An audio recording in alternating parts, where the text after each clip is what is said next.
ጸልዩ በእንተ ሰላም ቤተ ክርስቲያን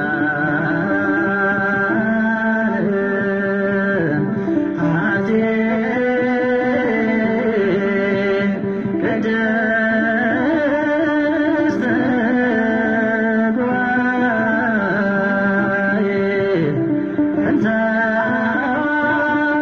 ሐዋርያት ርትዕት በኀበ እግዚአብሔር።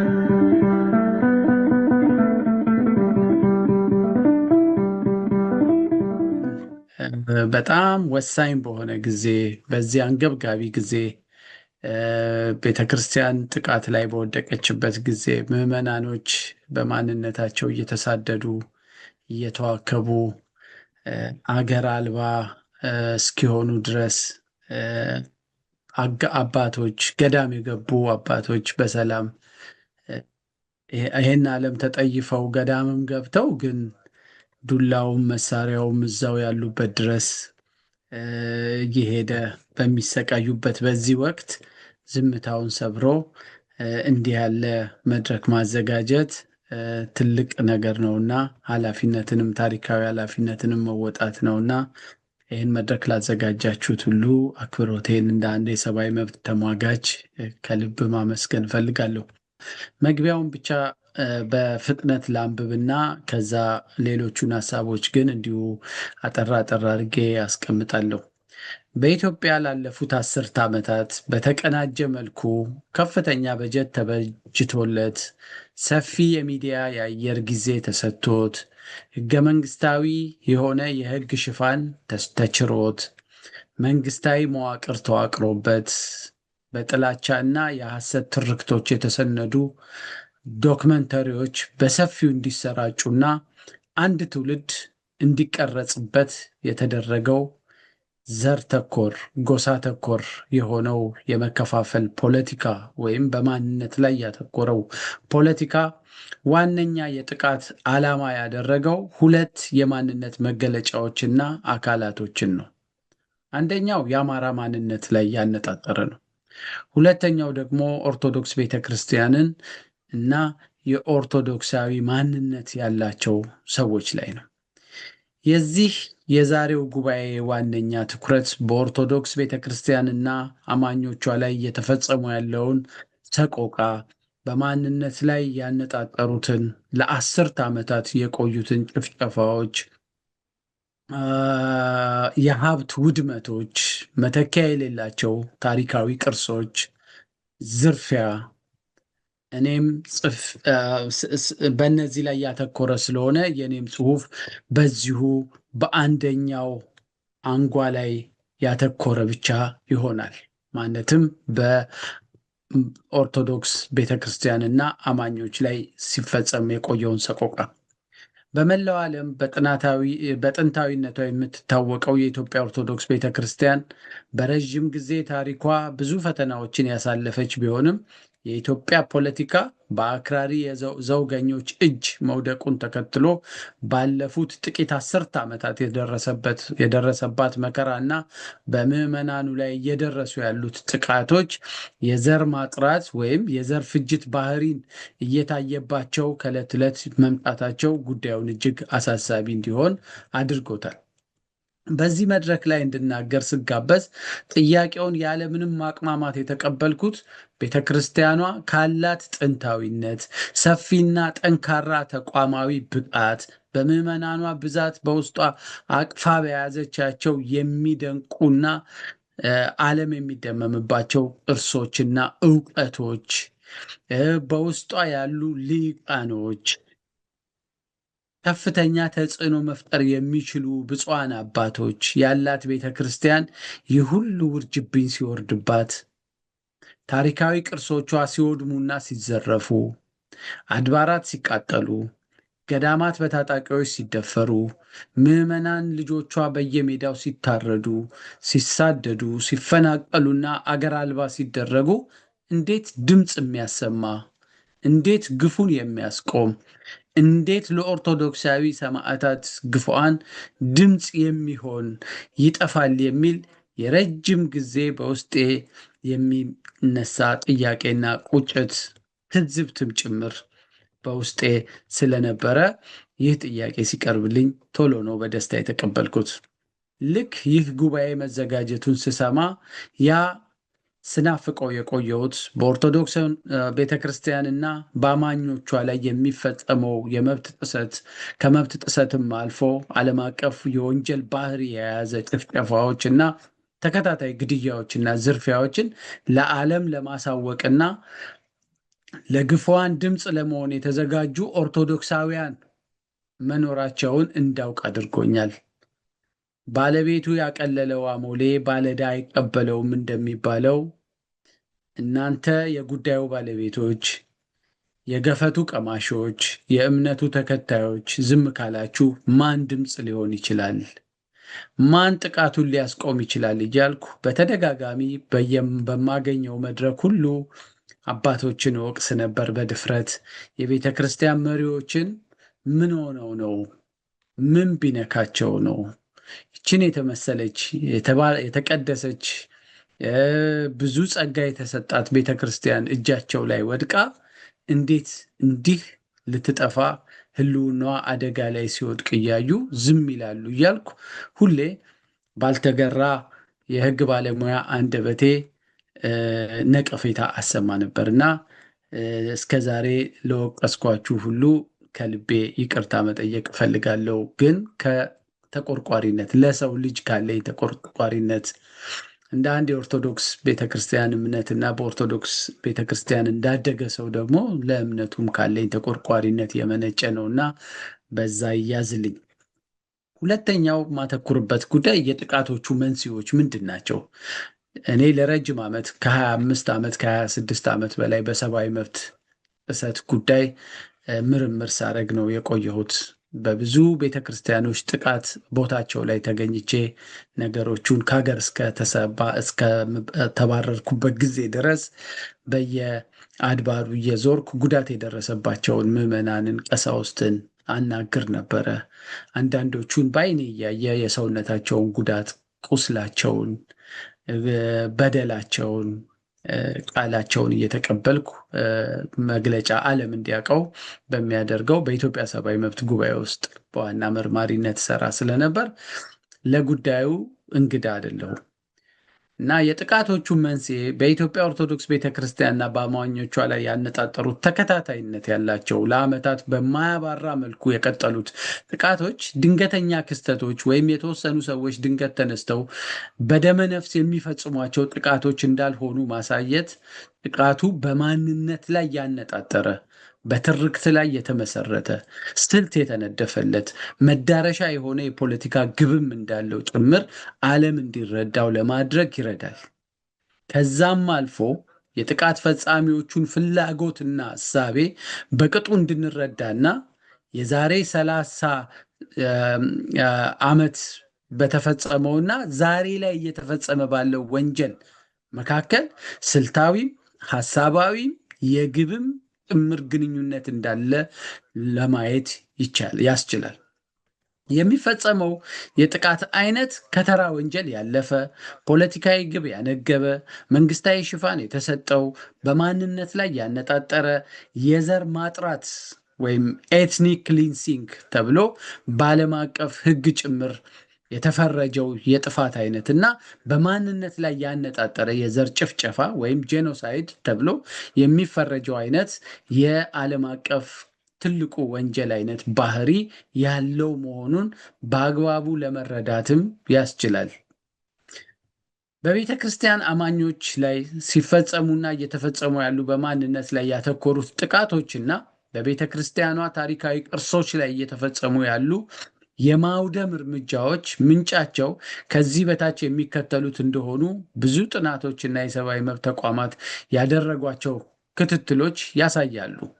ለዛሬው በእኔ እይታ 4 ዋና ዋና የሆኑ የአደጋ ምንጮችን ማሳየት እፈልጋለሁ። አንደኛ፣ ኢትዮጵያ ውስጥ ላለፉት 10 ዓመታት ግድም በላይ የዋለውና ብዙ ትርክቶች የተሰሩበት የብሔር ፖለቲካ የኤትኒክ ፖለቲክስ የብሶት ምህልቁን የጣለው ቅድም እንዳልኩት በኦርቶዶክስ ቤተክርስቲያን ላይ እና በአማራነት ላይ ከመሆኑ ጋር የተያያዘ መሆኑ አንደኛው ምክንያት ነው። በኢትዮጵያ የረዥም ታሪክ ውስጥ በቋንቋ፣ በሃይማኖት፣ በባህል፣ በኢኮኖሚ ከዛም አልፎ በፖለቲካ ጭምር ለተፈጸሙ መድሎዎች፣ መገለሎች፣ የመብት ጥሰቶች፣ አፈናዎችና ረገጣዎች ሁሉ የሚወቀሱና የሚከሰሱ ያለፉትን ስርዓቶች በጠቅላላ ከአንድ እምነት ከኦርቶዶክስ እና ከአንድ ብሔር ከአማራ ጋር አጃምሎ ማቅረብ ለተፈጸሙት ጥፋቶች ሁሉ አገዛዞቹን ወይም ስርዓቶቹን ብቻ ከመውቀስ ይልቅ እነዚህን ሁለት አካላት የኃጢአቶቹ ሁሉ ተሸካሚ አድርጎ የማቅረብ የእኩይ ፖለቲከኞች ትርክት በዚህ መልክ ደጋግመው ጥላቻን በቤተ ክርስቲያን ላይ ሲያወርዱ፣ ደጋግመው ጥላቻን በአማራ ማህበረሰብ ላይ ሲያወርዱ ስለቆዩ ይህ ፕሮፓጋንዳ እያደር የልሂቃኖች ልክ እንደ የእውቀት መለኪያቸው በማድረግ ሲተነትኑ፣ ሲያብጠለጥሉ፣ ብዙ ሰነዶች ሲጻፉበት በትምህርት ሰነዶች ላይ ጭምር ልጆች በማስተማሪያ ሰነዶች ላይ ጭምር እነዚህ ትርክቶች እንዲገቡ እየተደረገ በብዙ መንገድ ፊልሞች ተሰርተውበታል። ዶክመንተሪ ፊልሞች፣ የሐሰት ማስረጃዎች ጭምር ቀርበው አንድ ትውልድ ይህን ትርክት እውነት ነው ብሎ እንዲቀበል ተደርጓል። በአጭሩ የአክራሪ ብሔረተኛ ፖለቲከኞችና ኢትዮጵያን ከሚጠሉ ኃይሎች የመነጨው ፖለቲካዊ መዳረሻ ያለው አደጋ ነው እና አንዱ በኦርቶዶክስ እምነት ላይ እና በአማኞቿ ላይ ያነጣጠረው አደጋ ከነዚህ ከአክራሪ ብሔረተኞች የፖለቲካ ትርክት ይመነጫል። ሁለተኛው የአደጋውና የጥቃቱ ምንጭ ሃይማኖታዊ መዳረሻን የያዘ የመጀመሪያው ፖለቲካዊ መዳረሻ፣ ይሄኛው ደግሞ ሃይማኖታዊ መዳረሻን የያዘ እና አክራሪ ከሆኑ የሌላ ሃይማኖት ቡድኖች የሚመነጭ ጥቃትና አደጋ ነው። ኢትዮጵያ የምትገኝበት የጂኦፖለቲካ ሁኔታ በመካከለኛው ምስራቅ ለተፈጠሩ የአክራሪ እና በአጥፍቶ መጥፋት ላይ የተመሰረተ የእስልምና እምነትን መከለያ ያደረጉ የሽብር ቡድኖች እምነቱን በአፍሪካ ቀንድ አስተሳሰባቸውን በአፍሪካ ቀንድ ለማስፋፋት ከፍተኛ ገንዘብ ተመድቦላቸው ከፍተኛ የሰው ኃይል ተመድቦላቸው በተልዕኮ የሚንቀሳቀሱ የአረብ አገራት እና ሌሎች ጤናማ ያልሆነ የእምነት ፉክክር ውስጥ የገቡ ሃይማኖታዊ ተቋማቶች የኢትዮጵያ ኦርቶዶክስ ቤተክርስቲያንን እንደ አንድ ዋነኛ ጠላት ፈርጀዋታል። ይህም በሰነድም በቪዲዮም በተለያየ መንገድ ይህ ሐሳባቸውን ደጋግመው ሲገልጹት ሲሰብኩት ቆይተዋል። የዚህኛው ጥቃት ሙሉ ግቡ ሃይማኖታዊ ሲሆን መዳረሻውም የኦርቶዶክስ ቤተክርስቲያን በኢትዮጵያ ውስጥ ያላትን ግዝፈት፣ ተጽዕኖ ፈጣሪነት፣ በአገር ምስረታም ሆነ ቀጣይነት ላይ ያላትን ቁልፍ ሚና በማመናመን በሷ እግር መተካትን ኢላማ ያደረገ ነው። በአጭሩ ከሃይማኖት መስፋፋት ጋር የተያያዘ ነው። ችግሩ ከሽብርተኞች ጋር ጭምር ተዋህዶ ስለመጣ ሙሉ በሙሉ የሌሎቹን እምነት ተከታዮች አይመለከትም። ነገር ግን በየእምነት ውስጥ ያሉ አክራሪ ኃይሎች የኦርቶዶክስ ቤተክርስቲያንን እንደ ጠላት ነው የሚፈርጇት። ስለዚህ የኦርቶዶክስ የሆነን ነገር ማጥፋት፣ ቤተክርስቲያኗን ማዳከም፣ ማውደም እንደ ስልት ተወስዶ ብዙ ጥቃቶች ከእስልምና ጽንፍ ከያዙ አክራሪ ቡድኖች ጋር የተያያዙ ነበሩ። እኔ በግሌ ሐረር፣ አርሲ ድረስ ሄጄ ክትትል አድርጌ ሪፖርት ያደረግኩባቸው መግለጫዎች ጭምር ከእስልምና እና ከብሔር አክራሪነትን አዋህደው የያዙ አንዳንዱ ደግሞ ሙሉ በሙሉ የብሔር አክራሪዎች ቀደም ባልኩ የፖለቲካ ትርክት ይዘው ቤተክርስቲያን ላይ የዘመቱበት ወቅት ነው። ሶስተኛው ኢትዮጵያ እንደ ሀገር እንድትቀጥል ከማይፈልጉ ውጫዊና ውስጣዊ ኃይሎች ጋር የተያያዘ ነው። ኢትዮጵያ በቅኝ ግዛት የወረራ ዘመን አሳፍራና አዋርዳ የመለሰቻቸው ምዕራባውያን ጨምሮ ኢትዮጵያ ተበታትና ወደ ትናንሽ ሀገርነት ብትቀየር በቀጠናው ላይ የሚኖራት የበላይነት ይቀንሳል ወይም ይወገዳል። የእጅ አዙር ቅኝ ግዛትንም ዳግም ለማስፋፋት ሆነ የአፍሪካን ቀንድ እንደ ልብ ለመቆጣጠር እድል ይፈጥረናል ብለው የሚያስቡ የሩቅና የቅርብ ጠላቶችም ኢትዮጵያን በቀላሉ ለመበታተን ኦርቶዶክስ ቤተክርስቲያንን ማዳከምና ምዕመናኗንም የህልውና አደጋ ውስጥ በመክተት ከቀረው የኢትዮጵያ ሕዝብ ጋር ሆነው አገራቸውን መከላከል እንዳይችሉ ማድረግ ሌላው የጥቃቱ ምንጭ ነው።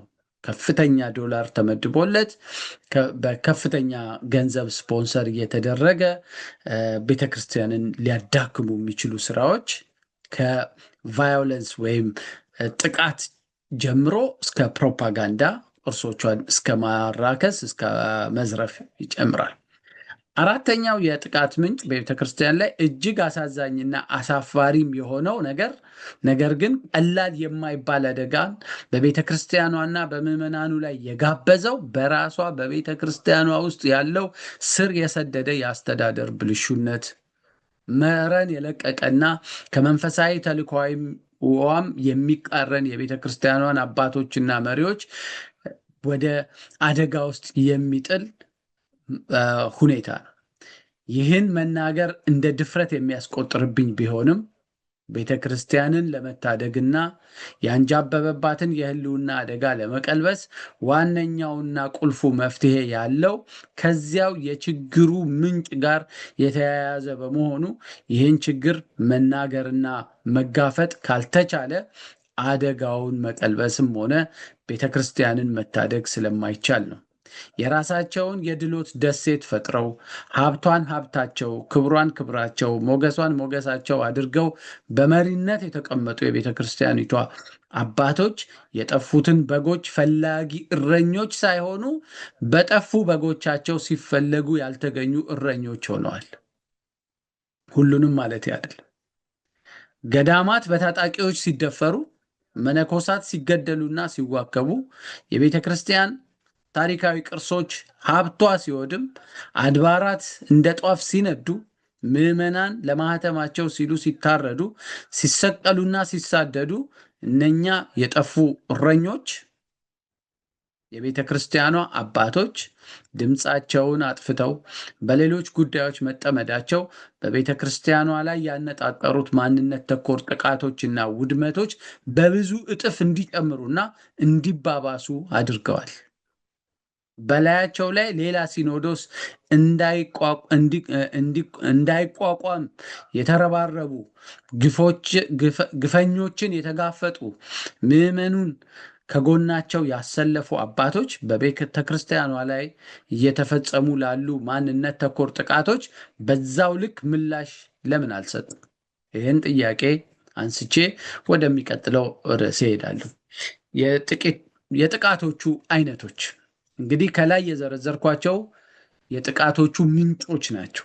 4 ምንጮች በቤተ ክርስቲያኗና በአማኞቹ ላይ ላለፉት 10 ዓመታት የተፈጸሙት ጥቃቶች ዘርፈ ብዙ ቢሆኑም አንድ አይነት ውጤት ለማምጣት የታሰቡ መሆናቸውን ግን የጥሰቶቹ ድግግሞች በደንብ ያሳያሉ። ከብዙዎቹ የጥቃት አይነቶች ጥቂቶቹን ለመጥቀስ የመጀመሪያው በኦርቶዶክስ አማኞች ማንነት ላይ ያነጣጠረው ጥቃት ነው። ይህ ጥቃት የቅርብ 10 ዓመታቱን እንኳን ብንወስድ በአርባ ጉጉ፣ ባሪሲና ሌሎች አካባቢዎች በሚገኙ ምዕመናንና መነኮሳት ላይ በተለይ በአሰቦት ገዳም በሚገኙ መነኮሳት ላይ የዛሬ 35 ዓመት ግድም የተፈጸመው እጅግ አሰቃቂ ጥቃት በዋነኝነት ተጠቃሽ ነው። ከነነፍሳቸው መነኮሳት ወደ ገደል ተወርውረዋል። ሕይወታቸው እያለ ቆዳቸው ከፊታቸው ላይ የተገፈፉ መነኮሳት ምስክርነት ሰጥተዋል። ብዙ ስቃይ፣ ብዙ መከራ ደርሷል። በወቅቱ አገሪቱን ያስተዳድር የነበረው የኢህአዴግ ህወሓት ጦርና የኦነግ ነጻነት ግንባር በጋራ እና በተናጠል በእነዚህ አካባቢዎች ላይ የፈጸሟቸው አሰቃቂ ጥፋቶች ነበሩ። እነዚህ ጥቃቶች በወቅቱ በሰብአዊ መብት ድርጅቶች ጭምር ተወግዘው ምርመራ ተደርጎባቸውም በይፋ ተነግረው ነበረ። ይህ በምዕመናኑ ላይ ያነጣጠሩ ጥቃቶች እነዚህ በተለያዩ ጊዜያት በተለያዩ የሀገሪቱ ክፍሎችም ሲፈጸሙ ቆይተዋል። በተለይም በኦሮሚያ፣ በሶማሌ እና በቤኒሻንጉል ክልሎች ለበርካታ ጊዜያት የተፈጸሙ ሲሆን የጥቃቶቹም አይነት በቅዳሴና በጸሎት ላይ የነበሩ አገልጋዮችንና ምዕመናንን በጅምላ በእሳት አቃጥሎ መግደል፣ በጥይት ሩምታ ጸሎት ላይ እያሉ መረፍረፍ፣ የሟቾችን አስከሬን መንገድ ለመንገድ መጎተት፣ የተለያዩ የሰውነት ክፍሎችን ቆራርጦ መጣልና አጥር ላይ ማንጠልጠል፣ ነፍሰ ጡሮችን ሆድ ቀዶ ጽንስን አውጥቶ መግደል እና በአሰቃቂ ሁኔታ ሰውነታቸውን ቆራርጦ መጣል፣ ሌሎች ተመሳሳይ የሆኑ የጭካኔ ግድያዎች ተፈጽመዋል። በጸሎት ቦታዎችና በሃይማኖታዊ በዓላት በተለይም ጥምቀትን በመሳሰሉ በዓላት በታጣቂዎችና በተደራጁ ቡድኖች ምዕመናንን ማሳደድ፣ ማዋከብ፣ አገልጋዮችን ማዋረድ፣ ታቦቱን ማዋረድ፣ በድንጋይና ጥቃትን በታቦት በቆመበት ቦታ ጥይት ተኩሶ ንጹሐኖችን በመግደል ቤተክርስቲያኗን ተፈታትነዋል። የኦርቶዶክስ እምነት ተከታዮች ተለይተው ቤታቸው እንዲቃጠል፣ ንብረታቸው እንዲወድም፣ አካባቢውን ጥለው እንዲሰደዱ ተደርጓል። ጥቃት የደረሰባቸው የእምነቱ ተከታዮች ከጥቃቱ ሸሽተው እንኳን ሕክምና እንዳያገኙ የተከለከሉባቸው ቦታዎች አሉ። ከስራ ገበታ መባረር እና ቁልፍ ከሆኑ የመንግስት ኃላፊነት ቦታዎችም በማንሳት በሌላ ሃይማኖት ተከታዮች መተካት ወዘተ። እንደውም ትላንት አንድ ወንድማችን ሲገልጹ እያየሁኝ የኦሮሚያ ክልል ለአሁኑ ለፊታችን ምርጫ መንግስት ካቀረባቸው 60 ለተወካዮች ምክር ቤት ካቀረባቸው 60 እጩዎች ውስጥ ቁጥሩን ከተሳሳትኩ እታረማለሁ 31 የሚሆኑት ይመስለኛል ከፕሮቴስታንት እምነት፣ ወደ 25 የሚጠጉት ከእስልምና እና የቀሩት እንግዲህ 4 ሰዎች ኦርቶዶክስ የሚል መጠሪያ ተሰጥቷቸዋል። ናቸው አይደሉም የሚለውም ሌላ ጉዳይ ነው። ይሄ ግን የመንግስትን ፖሊሲ ያሳያል። በዛ ሀገር ውስጥ ትልቅ ህዝብ፣ ትልቅ ቁጥር ያለው ማህበረሰብ ያላት ቤተክርስቲያን በዚህ መንገድ ነው የምትወከለው ማለት ነው፣ በዚህ አገዛዝ ስርዓት ውስጥ። ሌላው የጥቃት አይነት በራሷ በተቋሟ ላይ የሚፈጸሙ ጥቃቶች ናቸው። በተቋሟ ላይ አብዛኛዎቹ ጥቃቶች በመንግስት አካላትና ጣልቃ ገብነት የሚፈጸሙ ሲሆኑ በሌሎች አካላትም የሚደርሱ ጥቃቶች ቀላል የሚባሉ አይደሉም። እነሱም በጥቂቱ የቤተ ክርስቲያኗን ታሪካዊ ቅርሶችና ይዞታዎች በሰበብ አስባቡ መንጠቅ፣ መዝረፍ፣ ማዘረፍ፣ ማውደም፣ መነኮሳት የሚገኙባቸውን ገዳማት ደጋግሞ በታጣቂዎች መድፈርና በመነኮሳቱ ላይ ጥቃት ማድረስ፣ ከፍተኛ የመንግስት ባለስልጣናት ጠቅላይ ሚኒስትሩን ጨምሮ ቤተክርስቲያንን የሚያዋርዱ ክብሯን የማይመጥኑ የዝልፊያ ንግግሮችን በመገናኛ ብዙሃን የማስተላለፍ፣ ቤተክርስቲያን የአሸባሪዎችና የታጣቂዎች መመሸጊያ እንደሆነች አድርጎ በመገናኛ ብዙሃን በመግለጽ ለጥቃት እንድትመቻች አድርገዋል። ጥንታዊ ደብሮችን ሆን ብሎ ማቃጠልና ቅርሶቻቸውን መዝረፍ፣ የቀረውን ማውደም፣ የቤተ ክርስቲያኗን ሕጋዊ ይዞታዎችን ለሌሎች አሳልፎ የመስጠትና በልማት ስም መንጠቅ፣ በተለይም የቤተ ክርስቲያኗን ይዞታዎች ሆን ብለው ለሌሎች ሃይማኖቶች መገልገያ መስጠትን ተከትሎ በሃይማኖቶች መካከል የሚከሰቱ የጎንዮሽ ግጭቶችን ማባባስ፣ በቤተ ክርስቲያኗ ውስጥ የውስጥ አሰራር ጣልቃ መግባት እና ፖለቲካዊ ተልዕኮ ያላቸው ሰዎችን አስርጎ በማግባት የቤተ ክርስቲያኗን አስተዳደር መቆጣጠር፣ የቤተ ክርስቲያኗን ጥቅሞች አደጋ ላይ የሚጥሉ የህግ ማዕቀፎችን ማውጣት፣ የሚዲያ ፕሮፓጋንዳዎችን በመንግስት መገናኛ ብዙሃን ማካሄድ፣ የእውነተኛ አባቶችን ስም ሆን ብሎ ማጠልሸት የመሳሰሉት። ያለኝ ደቂቃ እያነሰ ይመስለኛል። ቶሎ ቶሎ ልፍጠን። ጥቃቶቹ ተደጋግመው አዎ የሚፈጸሙባቸው አካባቢዎች፣ ጥቃቶቹ በብዛት የከረረ የብሔር ፖለቲካ የከረረባቸው ቦታዎች፣ በተለይ ደግሞ ጽንፈኛ የሆነ የብሔር ፖለቲካ ላይ ተመስርተው የታጠቁ ኃይሎች ባሉባቸው በዋነኝነት እንደ ኦሮሚያ ክልል፣ ከዛ ቤኒሻንጉል ጉሙዝም ተከታታይ ጥቃቶች ደርሰዋል። አሁን ለጊዜው ጋብ አለ እንጂ በሶማሌም ክልል ውስጥ እንደዚሁ ተመሳሳይ ጥቃቶች ደርሰዋል። አልፎ አልፎ በአማራም በትግራይ ክልልም ቤተክርስቲያን በተለይ ደግሞ በግጭቶቹ እና በጦርነቶቹ ወቅት ሰሜን አካባቢ ያሉ የቤተክርስቲያኗ ምዕመናኖቹም የድሮን ጥቃት ጭምር ቤተክርስቲያን በድሮን ጥቃት ተፈጽሞባታል። የሰንበት ተማሪዎች በድሮን ጥቃት ተገለዋል። ከቤተክርስቲያን የሚወጡ ምዕመናን በጥይት ሩምታ እንዲገደሉ ተደርጓል። በዚህ ባለፉት 8 ዓመታት የመንግስት ምላሾች መንግስት የዜጎችን ደህንነት የማስጠበቅ ግዴታ ህገ መንግስታዊ ግዴታም ዓለም አቀፋዊ ግዴታም የተጣለበት ቢሆንም በቤተ ክርስቲያን ላይ ለሚደርሱ ጥቃቶች የዳር ቆሞ ተመልካችና አንዳንዴም ዋና የጥቃት ፈጻሚ ከመሆን ያለፈ ጥቃቶቹን የማስቆም የመከላከል ለተፈጸሙ ጥቃት የፈጸሙ ሰዎችን ወደ ህግ አቅርቦ ተጠያቂ የማድረግ ምንም አይነት ምልክት ከመንግስት በኩል አልታየም። የዓለም አቀፍ ማህበረሰቡን የተመለከትን ከሆነ ደግሞ የዓለም አቀፍ ማህበረሰቡ በቤተ ክርስቲያኗና በምዕመናን ላይ ለሚፈጸሙት ማንነት ተኮር የሆኑ የጭካኔ እርምጃዎች ፊቱን እንዳዞረ አሁንም አንድም ጊዜ የቤተ ክርስቲያን ጉዳይ በቤተ ክርስቲያን ላይ የሚፈጸሙ ጉዳዮች የዓለም አቀፍ ዋና የመወያያ ርዕስ ሆነው አያውቁም። በሌሎች ሀገሮች ላይ ለምሳሌ ኤርትራ ውስጥ የጆቫ እምነት ተከታዮች ላይ የሚፈጸሙ ጥቃቶች በተባበሩት መንግስታት የሰብአዊ መብት ኮሚሽን ብዙ ጊዜ ዋና የመወያያ ርዕስ ናቸው። የኤርትራ መንግስት አንዱ የሚወቀስባቸው የሃይማኖት ጫና ታደርጋለህ ተብሎ ነው። ግን ኢትዮጵያ ውስጥ በኦርቶዶክስ እምነት ላይ የደረሰውን ያህል የሩቡን እንኳን ደርሶባቸው አይደለም። ኢትዮጵያ ውስጥ ይሄ ሁሉ ውርጅብኝ በኢትዮጵያ ኦርቶዶክስ ቤተክርስቲያን ላይ የደረሰ ግን በዓለም አቀፍ ማህበረሰቡ በኩል የተሰጠው ምላሽ ዝምታ ነው። የቤተክርስቲያኗን አባቶች ጉዳይ ቅድም ስላነሳሁት አልደግመውም።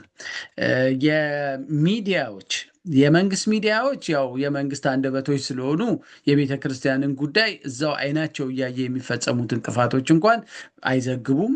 ከአንዳንዴም ደግሞ ዲስቶርት አድርገው አዛብተው ነው መረጃ ለህዝቡ የሚሰጡት። ሌሎች ሚዲያዎች ግን ሆን ብለው ነገሩን የሚያባብሱ የሚያዛቡ ቢኖሩም የቤተ ክርስቲያን በደል እንዲታወቅ ትልቅ ሚና የተጫወቱ የግል ሚዲያዎች በብዛት እነሱ አሉ። እነሱ ባይኖሩ ኖሮ ብዙ መረጃዎች ተዳፍነው ይቀሩ ስለነበር እነሱን ለማመስገን እፈልጋለሁ። መጨረሻ የመፍትሄ ሀሳብ ብዬ የማቀርበው የቤተ ክርስቲያን ላይ የገጠማት ፈተና በዋናነት በጸሎት በምህላ የሚመለስ ቁጣ ቢሆንም በዝምታ የቤተ ክርስቲያኗ አባቶች፣ አስተዳዳሪዎች፣ በቤተ ክርስቲያኗ ዙሪያ የተደራጁ ማህበራት ዝም ብለው ድምፃቸውን በማጥፋታቸው ግን ይሄ አደጋ አይመለስም። ቤተ ክርስቲያንን ራሴን ከዘር ፍጅት መታደግ የእኔ ኃላፊነት ነው ብላ ቤተ ክርስቲያን መነሳት አለባት። ስለዚህ በቤተ ክርስቲያኗና በአማኞቿ ላይ የሚደርሱትን የሰብአዊ መብት ረገጣዎች፣ ዘር ተኮር ጭፍጨፋዎች ለማስቆም ትልቅ ዓለም አቀፋዊ ንቅናቄ እንዲፈጠር መስራት ያስፈልጋል። ፒቲሽን ማስፈረም፣ በዓለም አቀፍ ደረጃ ትላልቅ ጉባኤዎች እንዲካሄዱ ማድረግ፣ የተፈጸሙትን በደሎች በአግባቡ ሰንዶ ለዓለም አቀፍ የሰብአዊ መብት ድርጅቶች ማቅረብ፣ ተጽዕኖ መፍጠር፣ የዲፕሎማሲ ስራ መስራት። ከዛም አልፎ ግን ጥሩ ምሳሌ የሚሆነው ልክ የኦሮሚያ ክልል ሲኖዶስ እንመሰርታለን ሲሉ ቤተክርስቲያን ጥሪ ያደረገች፣ ያን ጥሪ ተከትለው ምዕመናን ያሳዩት ቁጣ ለኢትዮጵያ መንግስት ብቻ ሳይሆን ለዓለም አቀፍ ማህበረሰቡም ለዓለም ህዝብ ሁሉ ትምህርት የሆነ ነበር።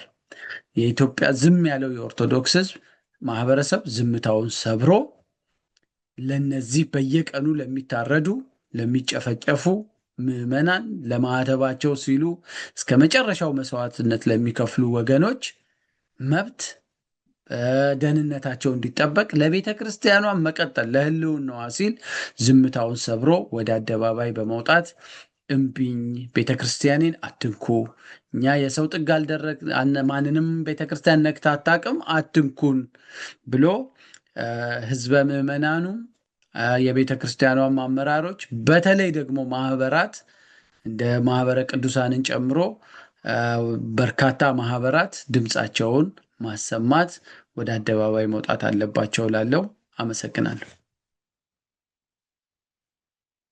በጣም እናመሰግናለን አቶ ኃይለማርያም ያሬድ ኃይለማርያም በጣም አድርገን ነው የምናመሰግነው። የቀረበው ጥናታዊ ጽሁፍ ወይም ሐሳብ በደንብ አድርጎ የሚገልጽ ነው እየደረሰብን ያለውን አደጋና አሁን ያለውን የመፍትሄ ሐሳቦችንም የያዘ ነው። የሌላዎችንም አካላት አጥፊዎች ብቻ ሳይሆን ሌሎችም አካላት ዝምታቸውን በውስጥም በውጭም ያሉትን ከቅዱስ ሲኖዶስ ጀምሮ ያለውን የሚያሳይ ነው። እርግጥ ነው ተከታዮቹ ጽሁፎችም መልእክቶችም እዚህ ላይ የሚያተኩሩ የሚሆኑት ብዙ ነገሮችን ስለነካካ ከተሰጠው ሰዓት ከፍ ቢልም ያው በዛው ጥሩ ሐሳቦችም ስለቀረቡበት እጅግ በጣም አድርገን እናመሰግናለን።